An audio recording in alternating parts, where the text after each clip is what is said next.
नमस्कार। अभी तक हमने जो मनोविज्ञान की साइकोलॉजी की सीरीज शुरू की है उसमें हमने अभी तक विकास के सिद्धांतों का वर्णन कर लिया है।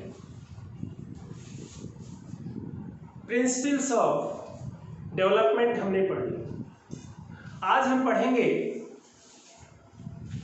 विकास की अवस्थाएं और उन अवस्थाओं को फिर एक एक को हम बहुत डिटेल पढ़ने की कोशिश करेंगे कि हर अवस्था की क्या विशेषता है। पहले हम बात कर लेते हैं कि विकास की अवस्थाएं कौन कौन सी हैं और किस क्रम से हैं। चलिए हम उसको लिखते हैं। पहला है जन्म पूर्व अवस्था, प्री नेटल स्टेज। यह अवस्था 280 दिनों की है। इसको हम 9 महीने 10 दिन भी लिख सकते हैं। इसको 40 सप्ताह भी लिखा जा सकता है, 40 वीक। प्रीनेटल स्टेज के बाद शुरू होता है दूसरी अवस्था है शैशवावस्था, इन्फेंसी। यह है जन्म से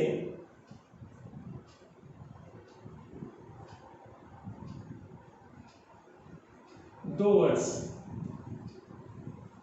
इसको हम 0 to 2 भी लिखते हैं, जन्म से 2 वर्ष। तीसरी अवस्था है बाल्यावस्था,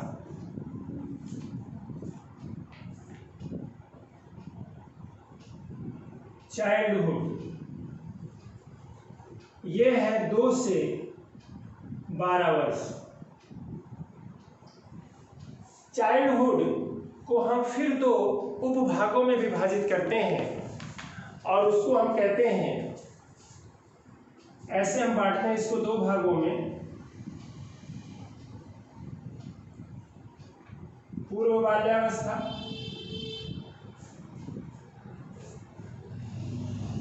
अर्ली चाइल्डहुड,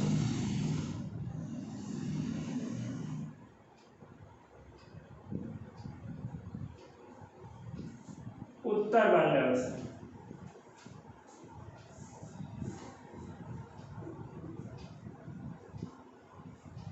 लेट चाइल्डहुड।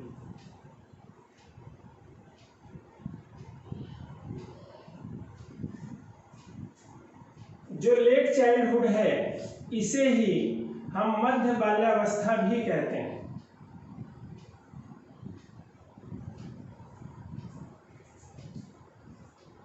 मध्य बाल्यावस्था, middle childhood, early childhood, late childhood. इनकी जो एज है वो ये है 2 से 6 वर्ष और इसका है 6 से 12 वर्ष।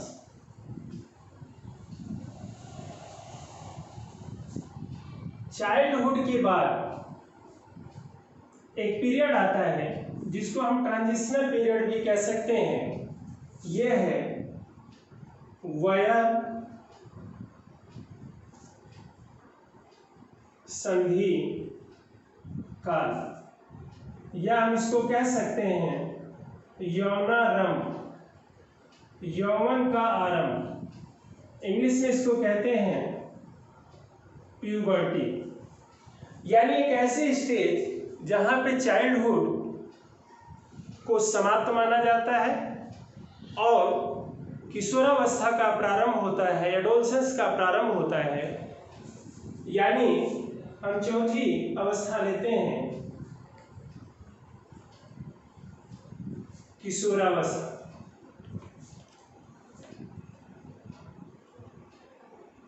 एडोलसेंस यह अवस्था है 12 से 18 वर्ष। 5वीं अवस्था है युवावस्था, यंग एज। यह है 18 से 35 वर्ष। 6ठी अवस्था है प्रौढ़ावस्था, मेच्योर स्टेज। यह है 35 से 65 वर्ष। 7वीं अवस्था है वृद्धावस्था, ओल्ड एज। यह है 65 से मृत्यु तक, टिल डेथ। ये बड़ा ही विचार वाला प्रश्न है कि मृत्यु तो कभी भी हो सकती है, लेकिन अगर नेचुरल डेथ होती है तो ये माना जाता है कि आफ्टर 65 ही ऐसा होता है। तो ये अवस्थाएं हैं जिनका हमें मानव जीवन में अध्ययन करने की आवश्यकता पड़ती है। लेकिन सबसे महत्वपूर्ण शुरू के जो विकास अवस्थाएं हैं उनका हम जिक्र एक एक करके करेंगे, यानी हम किशोरावस्था तक डिटेल पढ़ेंगे। पहली अवस्था हम जो पढ़ने जा रहे हैं वो है जन्म पूर्व अवस्था, प्रीनेटल स्टेज। इसको हम पढ़ने जा रहे हैं आज।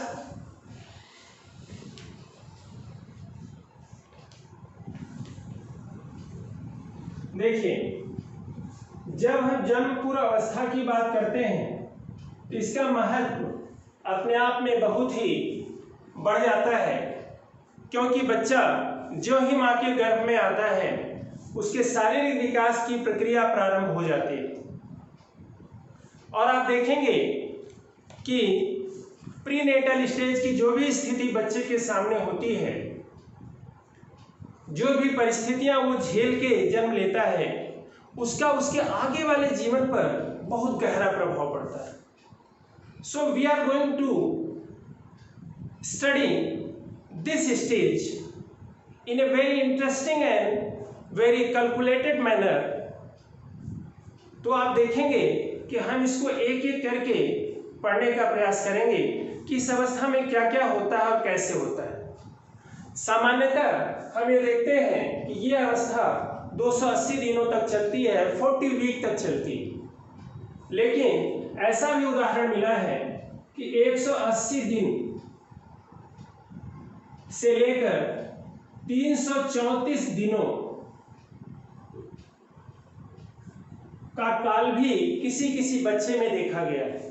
यानी 180 दिन में भी जन्म हुआ है और 334 दिनों के बीच में भी ये जन्म की स्थिति देखी गई है इस स्टेज के विषय में। यहाँ पर मैं आपको बता दूं कि ये प्रक्रिया कैसे शुरू होती है। जब हम देखते हैं कि मेल का स्पर्म और फीमेल का एग जब मिलता है तो उस प्रक्रिया को हम कहते हैं निषेचन की प्रक्रिया, फर्टिलाइजेशन प्रोसेस। और वो जो अंड या अंडाणु जो फीमेल का है, जिसको एग बोलते हैं, जब वो स्पर्म के साथ संयोग करता है तो वो फर्टिलाइज्ड माना जाता है, निषेचित माना जाता है, और वहां से जन्म की प्रक्रिया शुरू होती है। और ये अवस्था हम देखते हैं कि 3 कालों में बटी हुई है। There are 3 stages of prenatal stage. One by one we are going to study this sub stages of prenatal stage. तो पहली अवस्था इसमें है डिंबावस्था।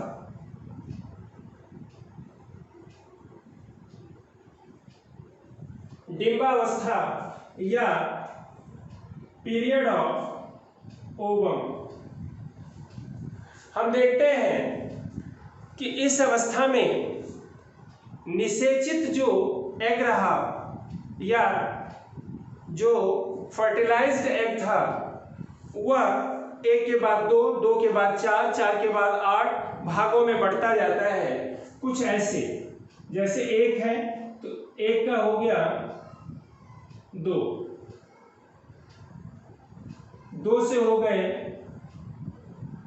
4, यानी 2-2 भागों में बढ़ता जाता है। और उसके जो गुण हैं, उस जीन के जो गुण हैं, क्रोमोसोम्स के जो गुण हैं, वो बराबर बराबर इक्वल डिस्ट्रीब्यूट होते हैं और हर एक सेल में पाए जाते हैं। यानी बड़ी तेजी से ये डिवाइड होने लगता है और ये माँ के गर्भ में प्रवेश करता है। तो इस तरह से हम देखते हैं कि यह अवस्था निषेचन के बाद, निषेचन यानी फर्टिलाइजेशन के बाद यह शुरू होती है और यह 14 दिनों की अवस्था है। It continues till 14 days. जो फर्टिलाइज्ड एग है उसको हम कहते हैं जाइगोट।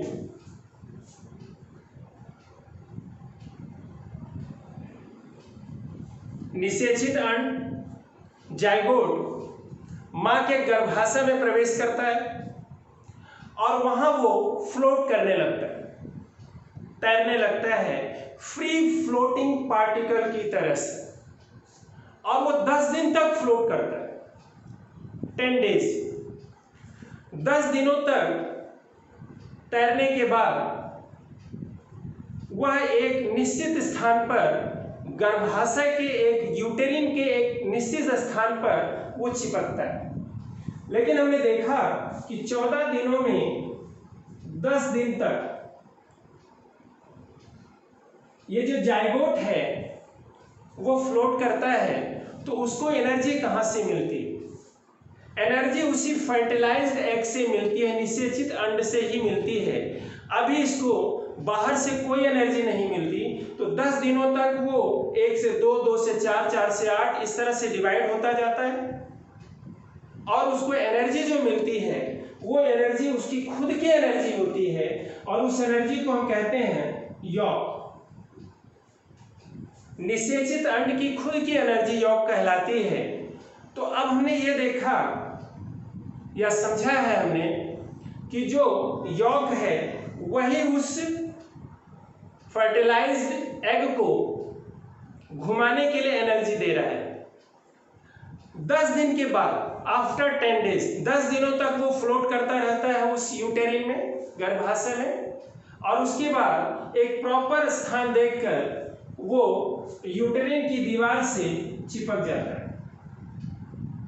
10 दिन के बाद चिपकता है। Sticks with the wall of the यूटेरिन after 10 days, यानी 10 to 14 डेज वो वहां जाके चिपकता है। और अब जो ही वो चिपक जाता है, after the egg implantation, when the egg implanted at the wall of uterine, the egg becomes parasite। जो वो सेल है, जो एक फर्टिलाइज्ड एग है, वो परजीवी बन जाता है, पैरासाइट हो जाता है। अब वो पूरी तरह से मां पर निर्भर हो जाता है। अब उसको मां से एनर्जी मिलती है और मां से एनर्जी मिलने से वो पूरी तरह से मां के ऊपर निर्भर हो जाता है, इसीलिए उसको हमने कह दिया परजीवी। लेकिन जब वो चिपकता है, इस प्रक्रिया को कहते हैं आरोपण, इम्प्लांटेशन।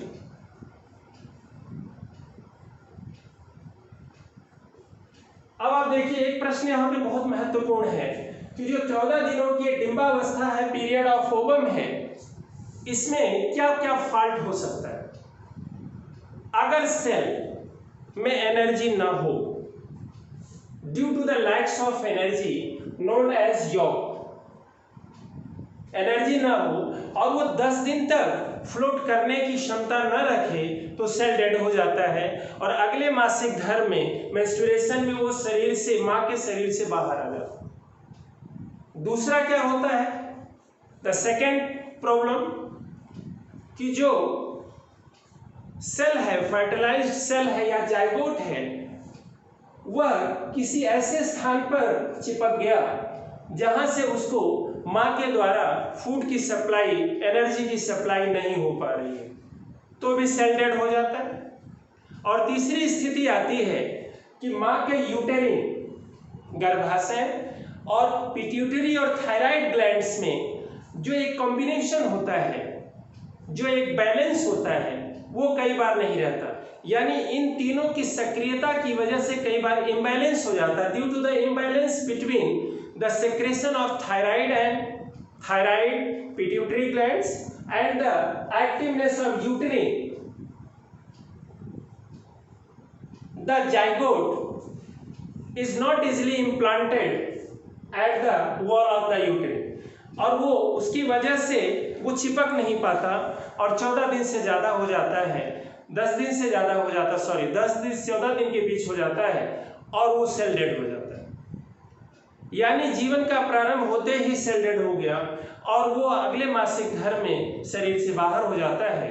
यह प्रक्रिया रही डिंबावस्था में ओवम। इसलिए कंटिन्यू करने के लिए सबसे महत्वपूर्ण है, लाइफ के कंटिन्यू करने के लिए सबसे महत्वपूर्ण है कि 14 दिन तक बॉडी में यौग की मात्रा बनी रहे। उस बॉडी में, उस सेल की बॉडी में, सेल जो है, जो पैरासाइट नहीं हुआ है, उसमें 10 दिनों तक फ्लोट करने की जो क्षमता है वो इसलिए आ पाएगी क्योंकि उसके अंदर योग की मात्रा है। योग की मात्रा कई बार ना होने पर फ्लोट नहीं कर पाएगा, डेड हो जाएगा और लाइफ शुरू होते ही एंड हो जाएगी। अब देखिए, इसके बाद दूसरी अवस्था आती है 14 दिनों के बाद, इम्प्लांटेशन तक की अवस्था है। दूसरी अवस्था है पिंडावस्था, पीरियड ऑफ एम्ब्रियो।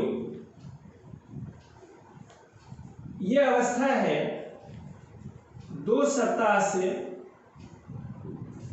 यानी तीसरा सप्ताह शुरू होने से, 2 सप्ताह समाप्त होने के बाद से 8 सप्ताह, फ्रॉम 2 to 8 वीक, 2 से 8 सप्ताह तक ये प्रक्रिया चलती है। और इसमें हम देखते हैं कि जो जाइगोट था वह एक लघु मानव के रूप में हमारे सामने आता है, यानी एक मिनिएचर फॉर्म मानव का रूप धारण कर लेता है, लेकिन उसके प्रोपोर्शंस में थोड़ा अंतर होता है। होता क्या है इस प्रक्रिया में, जो फर्टिलाइज्ड एग था, जब वो 1 से 2, 2 से 4, 4 से 8 हो रहा था, उसमें उसके 2 तरह के सेल डेवलप होते हैं। जो बाहरी सेल है उससे सपोर्टिंग मटेरियल तैयार होता है जो बच्चे के विकास में सहायता करता है, और उसके आंतरिक सेल से उसके जर्म सेल तैयार होते हैं। बॉडी सेल हम कह सकते हैं कि जो बाहरी सेल था, यानी बाहरी पार्ट था उस सेल का, उससे एक सपोर्टिंग मटेरियल तैयार होता है। उस सपोर्टिंग मटेरियल में 3 चीजें जुड़ी हुई हैं। पहला है प्लेसेंटा, इसको हम कहते हैं आंवल या अपरा।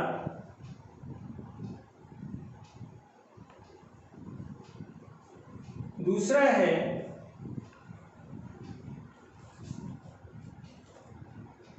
नाभिक नाल,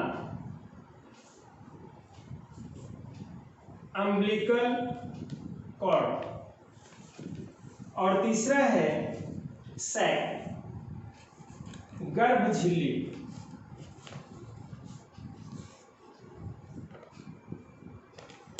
अगर हम इन तीनों सपोर्टिंग ऑर्गन्स की बात करें जो उस बच्चे के विकास में सहायता करते हैं, तो इनको हम एक उदाहरण के द्वारा समझ सकते हैं। जैसे मान लेते हैं ये यूटेरस है, यूटेरिन है सॉरी, और इसमें यहाँ पे इम्प्लांटेशन हुआ है।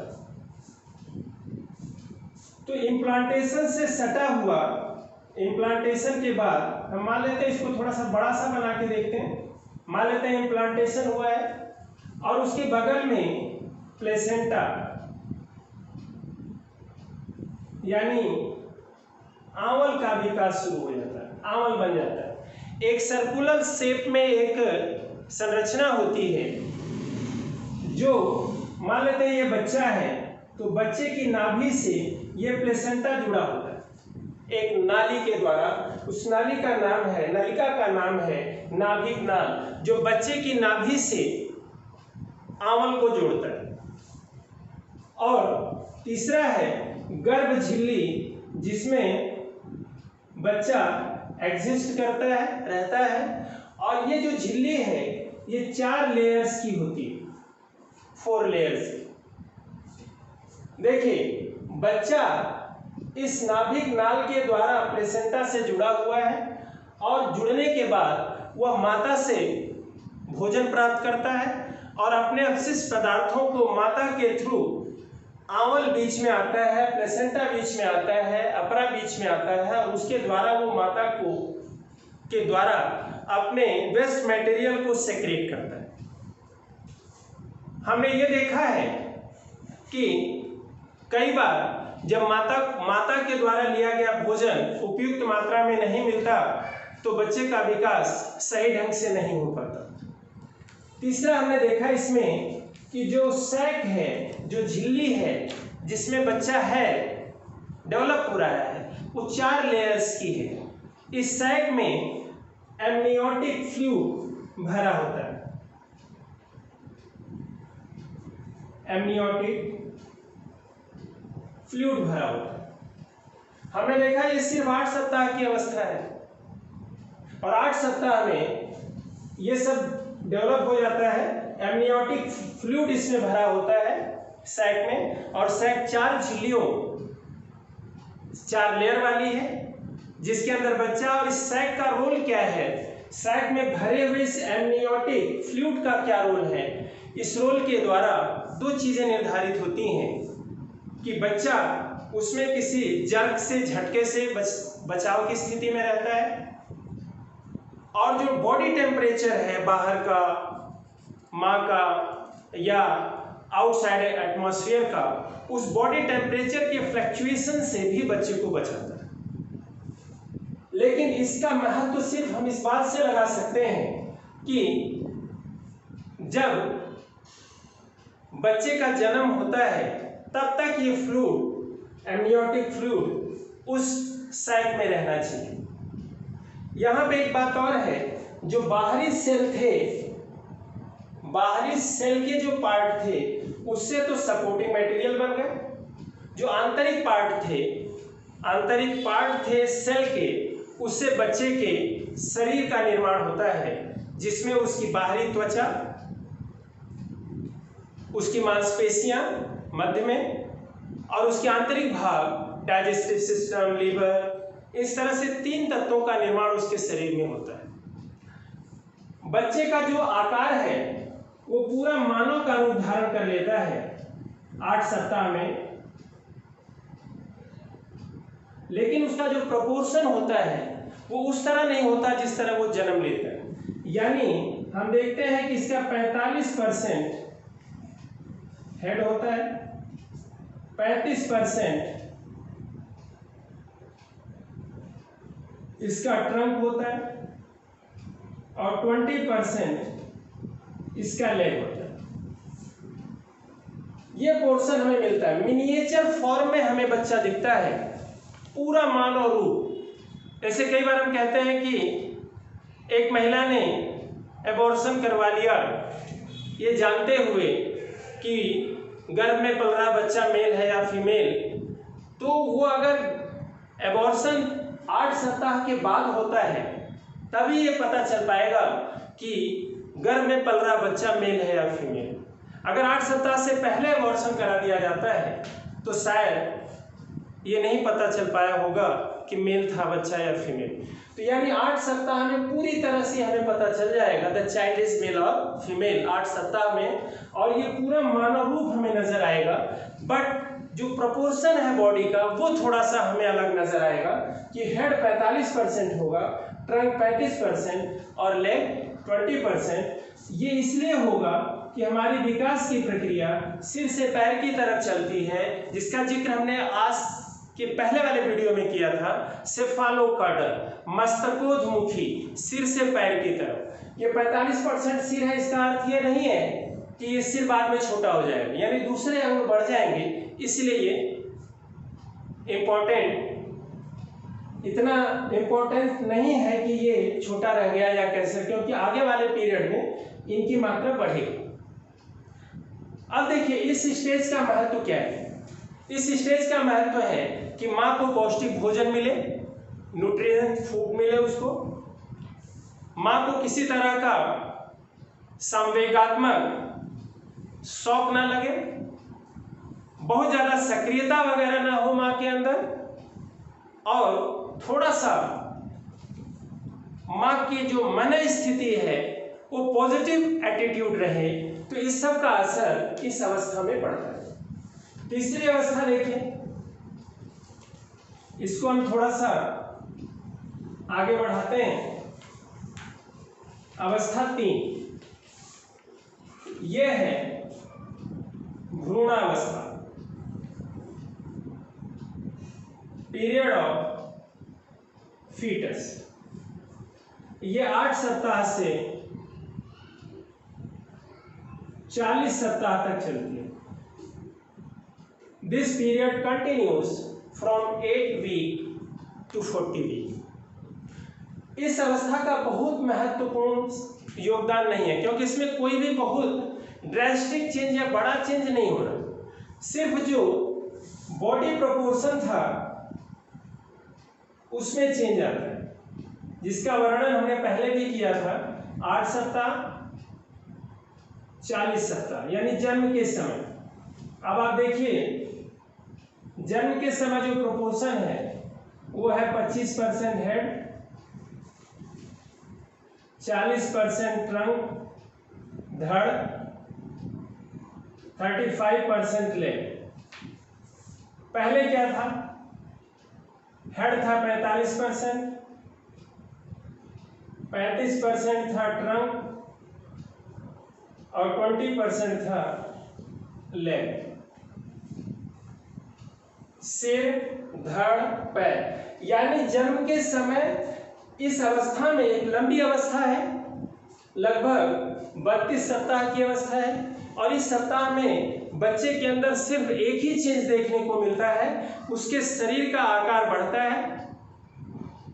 The size of the child increasing, the proportions of the body part is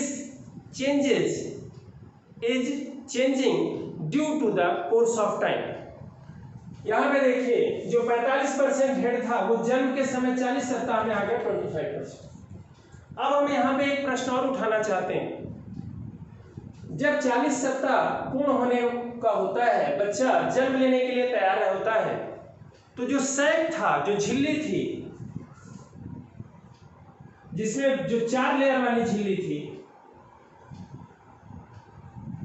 जिसमें बच्चा था,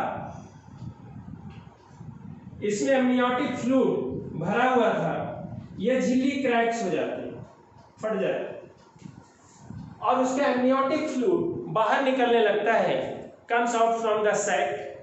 It makes the way of delivery lubricate.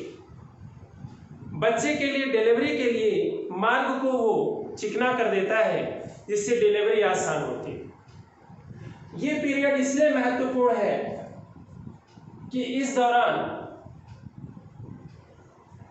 जैसे अगर हम इस पीरियड को बहुत अच्छे ढंग से नहीं संभालते, यानी माँ को न्यूट्रिएंट फूड नहीं मिलते, जर्क वगैरह लगता है, अधिक सक्रियता होती है, तो दिक्कतें क्या आ सकती हैं?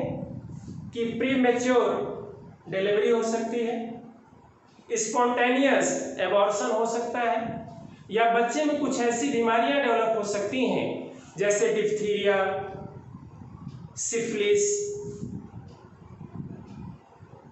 जो कि एक वंशानुगत बीमारी तो नहीं है लेकिन ये बच्चे के अंदर एग्जिस्ट कर सकती है अगर उस दौरान माँ के अंदर होती है। तो हमने थोड़ा सा इसका जिक्र छोड़ा था कि सैक फट जाता है और एमनियोटिक फ्लूइड बाहर आने लगता है और बच्चे का जन्म होता है। लेकिन जो हमने 3 अंग बताए थे आपको, जो सैक, प्लेसेंटा, अम्बिलिकल कार्ड और सैक, वो माँ के शरीर से बाहर आ जाते हैं और उनका रोल समाप्त हो जाता है। हमें लगता है कि जो हमने आपको बताया कुछ हद तक आपके जरूर समझ में आया होगा। अगर समझ में आया हो और अच्छा लगा हो तो सब्सक्राइब करना ना भूलें ताकि मेरा वीडियो आपको नियमित ढंग से मिलता रहे। Thank you.